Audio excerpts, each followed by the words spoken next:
whether I wanted to do another TV contract.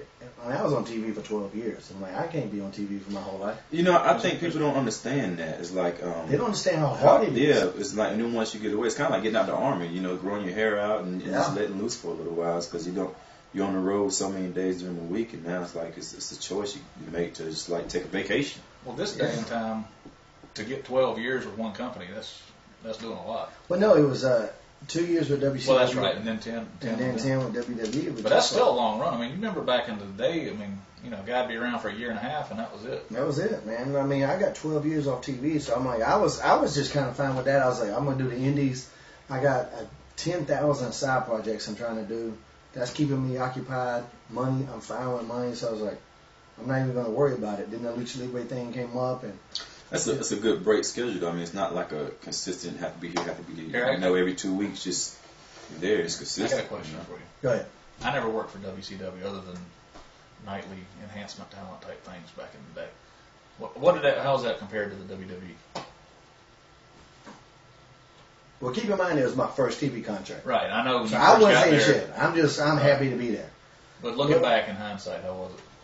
I don't know. Like when WWE put out that DVD, The Life and Death of WCW, or The Rise and Fall of WCW, whatever the fuck. Yeah, that was a little ego based on his part, wasn't it? Like, they interviewed me, and they was trying to get like dirt out of me, and I'm like, I had a great time. I didn't have nothing to really say.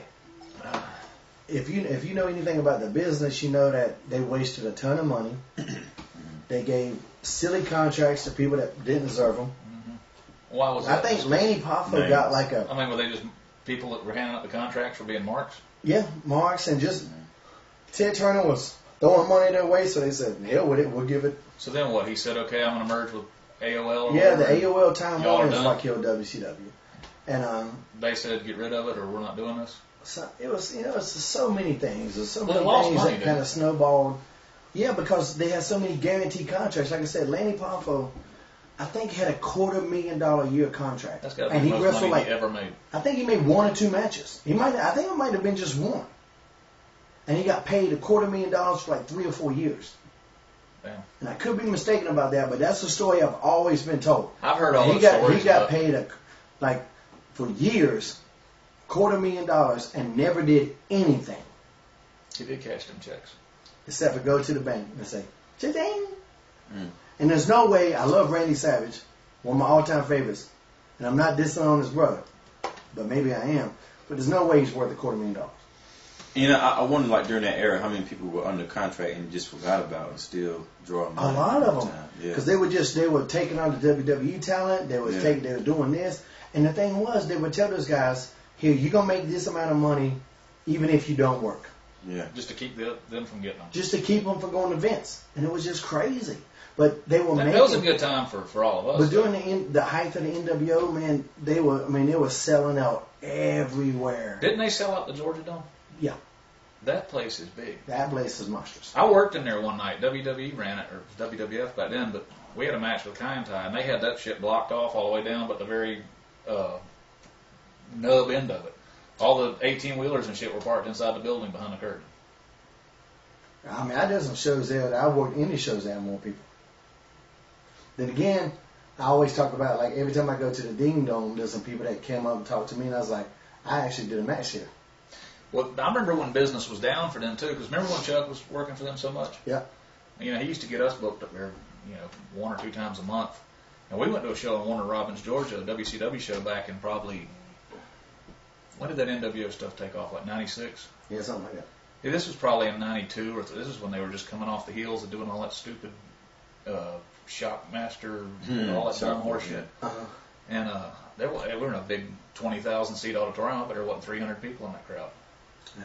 That was pretty pathetic. I mean, Sting and Luger and, all our top guys were there. It was a TV taping. And the office was flipping out. They're out there trying to move people around and cover up seats and move cameras and turn off lights and everything else, trying to hide it. I was like, damn, this ain't looking that's the thing, man. Like, even at some WWE shows the last couple of years, I was like, man, I should have invested in black curtains. Because that would have made a killing.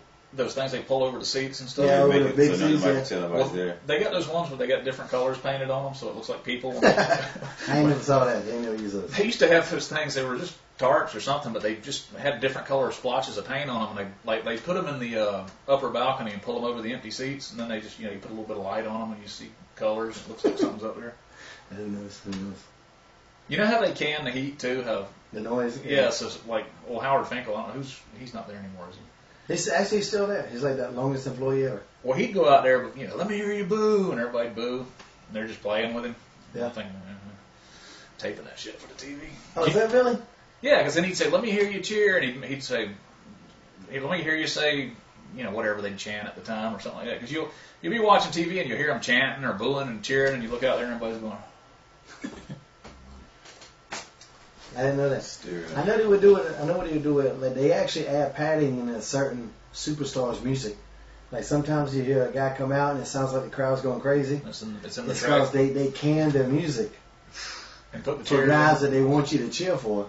Mm. They put those applause signs up like they do in a TV studio. I ain't gonna say who it is, but a certain superstar came out and he was like rehearsing his entrance, and he went up on the turnbuckle, and this was during the day. And when he went up and raised his arms, the crowd goes, ah, and I was going, wait a minute, there's nobody in here. Right here. And then they changed it to his regular music so that we wouldn't know. But for a minute there, we could all hear it. And there's a couple of guys, we were all in the crowd going, because we were out there, and we had to stop working out because of this, and we go, ah. Busted. They're going to push who they want to push, man. Yeah, they're going to push who they want to push. Exactly. They want to push. So what about the WWE? What about? I don't know. How was that as an experience? No, I loved it, man. He was, it's good. It's just weird, man. When I think about guys like Caprice, like when I see guys that are just super talented, should have been there. You had a nice little. I never made it out of the dark matches, but I was in that locker room for 2 years with everybody. Yeah, for 2 years you were there doing matches, and it's just weird. It's such a weird company now. It's not what this business is right now. It's not what the business is supposed to be. I have a feeling now that it's completely different when I was there. Dude, I promise you it is. I mean, with all the young guys and all the new people and all that stuff. The problem I ran into when I got back in the country, because like I was over there and I was ministering and all, and the love for wrestling never left me. Uh-huh. And then I started getting bookings overseas and all, and I came back here. I told my wife, I said, I'm coming back. I'm gonna wrestle full time. I get back, and a lot of people are so excited to see me and all. I start working these different shows, and they're handing you gas money. Yeah. And I'm telling my wife, I'm gonna go back and make a living off this. And then you're like, well, I'm charging this much. They're like, well, we really can't afford that. And you got some little guy that's willing to jump through a ladder and off a cage and it's not going to charge anything because he just wants to, and that's the way the business is. I was now. getting gas money if I lived in that town. Yeah, I mean, it's, but you can't feed your family. I mean, before when I was young and single and all that stuff, it wasn't big. But now it's like you try to make a living at this business. It's crazy, Once they went public and now they got to show dividends to shareholders, they've been steadily cutting down the overhead. And that's why, like right now, I mean, pretty much 70% of the roster are guys you really don't know. Because they'll work cheap. And it's hard to say. I mean, they're always going to be the biggest company in the world because their brand has been built over decades and decades of business. But if they had just started right now with that roster they got right now, they would not be the best company in the world. TNA would totally be rocking. But, I mean, their brand is always going to be the biggest brand, but because they just don't want to pay nobody. That's why guys like myself, Shelton Benjamin, all these other guys got let go.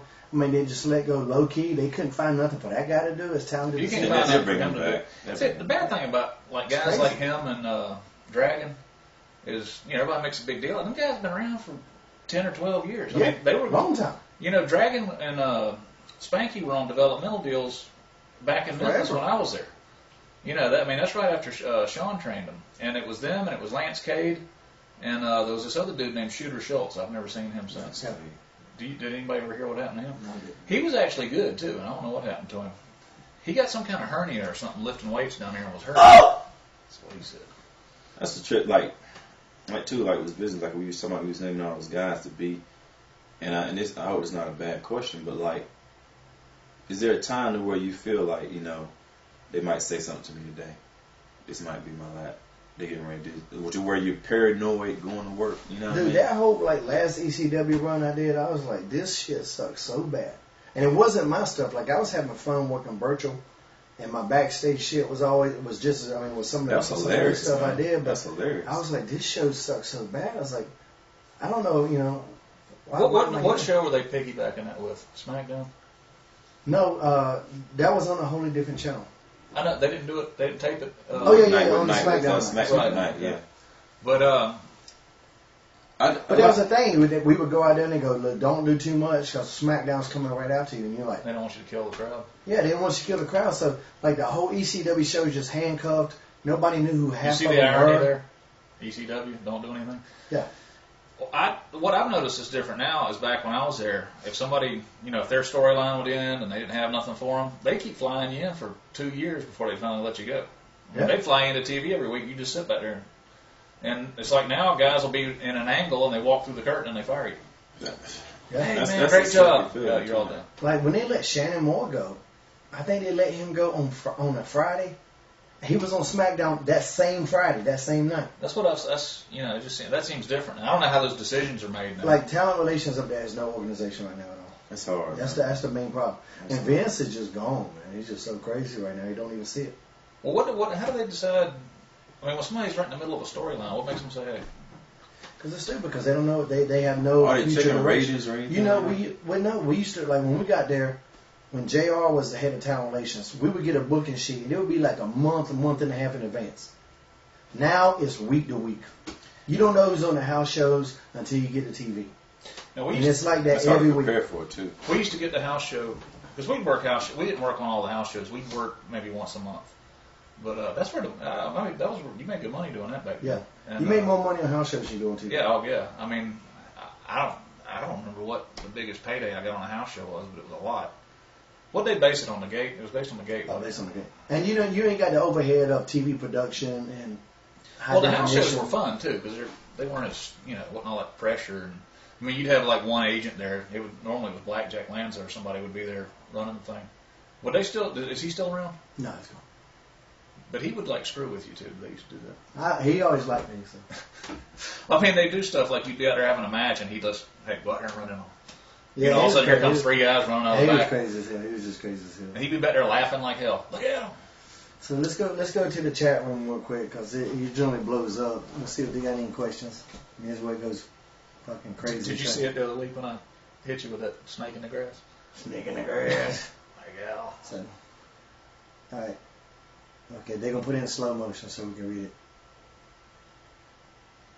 The Minister on 2012. Is the world going to end? 2012. I really don't know. I live my life every day. Come on, man. You We can't. need You a yes or a can't. no. Jesus said he don't even want to know. So how would I know? No man knows. the time Nobody or knows place. the day or the hour. All right. Live your life. Keep your Party name in Long full. Beach. I'm in. It'll come like a thief in the night. Oh, it's come quick. Bring Murray in. Murray's too insane.